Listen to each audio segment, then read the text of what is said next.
यदि देश की सभी चीनी मिलें इस 3 स्तरीय नर्सरी कार्यक्रम को अपनाकर किसानों को अच्छी गुणवत्ता वाले उन्नत प्रजातियों के बीज उपलब्ध करा सकें, तो देश की औसत उत्पादकता को 10 से 15% तक बढ़ाया जा सकता है। बीज गन्ने की अच्छी गुणवत्ता सुनिश्चित करने के लिए कुछ मानदंडों को अपनाना आवश्यक है। बीज फसल की कटाई का समय उष्णकटिबंधीय क्षेत्र में 6 से 8 महीने, जबकि उपोष्ण कटिबंधीय क्षेत्र में 8 से 10 महीने होना चाहिए। इसके अलावा बीज गन्ना सामग्री काम चलाऊ ढंग से साफ और क्षति रहित होनी चाहिए। बीज गन्नों की हर पोरी में एक स्वस्थ कलिका उपस्थित होनी चाहिए। हर बीज गन्ने में स्वस्थ कलिकाओं रहित पोरियों की संख्या 5% से अधिक नहीं होनी चाहिए। इसी प्रकार उन कलिकाओं की संख्या भी कुल कलिकाओं की संख्या के 5% से अधिक नहीं होनी चाहिए जो फूल गई हों या फिर गन्ने के छिलके के तल से 1 सेंटीमीटर तक बढ़ चुकी हों।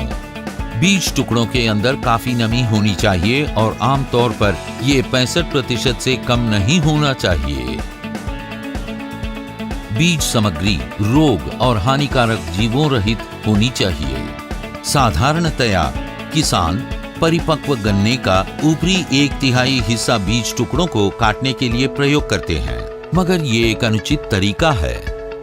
अतः किसानों को ये सलाह दी जाती है कि वो उष्णकटिबंधीय क्षेत्र में 6 से 8 महीने की नर्सरी फसल को बीज के लिए प्रयोग करें। अच्छे बीज का अंकुरण 85% से अधिक होना चाहिए। रोगों के नियंत्रण के लिए रोपण से पहले बीज का उपचार प्रभावी सिद्ध होता है।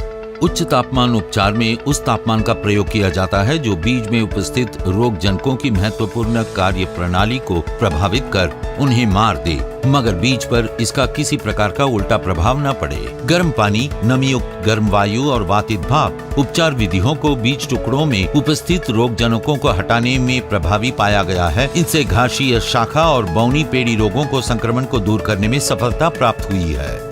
गर्म पानी उपचार में बीज टुकड़ों को एक विशेष तापमान पर गर्म पानी में एक नियत अवधि के लिए डुबोया जाता है। 2 तरह की गर्म पानी उपचार विधियां आजकल प्रचलित हैं। लंबी अवधि की गर्म पानी उपचार विधि में 50 डिग्री सेंटीग्रेड पर 2 घंटे के लिए, जबकि छोटी अवधि की गर्म पानी उपचार विधि में 52 डिग्री सेंटीग्रेड पर 20 मिनट के लिए बीज टुकड़ों को डुबोया जाता है। वातित भाप उपचार विधि में बीज टुकड़ों या कट्टे गन्नों को तश्तरियों में रखकर उन्हें उपचार कक्ष में रख दिया जाता है। भाप और वायु को मिलाकर उसे उपचार कक्ष में से गुजारा जाता है। इस प्रकार 1 घंटे तक बीज टुकड़ों को 50 डिग्री सेंटीग्रेड पर उपचारित किया जाता है। ये विधि घासीय शाखा रोग के विरुद्ध अति प्रभावी है। हर अवस्था के रोपण से पहले बीज टुकड़ों को कवकनाशी घोलों से अवश्य उपचारित करें। इससे मृदा में उपस्थित रोग जनकों, विशेषकर कवकों के संक्रमण को रोका जा सकेगा।